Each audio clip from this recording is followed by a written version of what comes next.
Анна Каренина романы қазақ тіліне аударылды. Шығарманы белгілі аудармашы Ғали Орманов өзіндік стилін сақтай отырып тәржімалаған.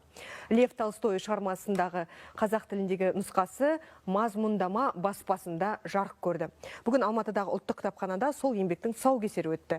Аталмыш бастама белгілі аудармашының 115 жылдығына орай өтті. Анна Каренина әлемде кең таралған махаббат туралы роман. Іс-шара аясында Ғали Ормановтың шығармашылығы мен өмірінен сыр шертетін сырлы сезім ақын атты көрме ұйымдастырылды. Қазіргі біздің жастардың кітап оқуға деген ынтасы өте жақсы артып келатыр. Оны мойындауымыз керек. Соның арқасында қазір сол кітаптың дополнительный қосымша тиражбен заказ беріліп, қазіргі таңда 2000 тиражға шығып отыр.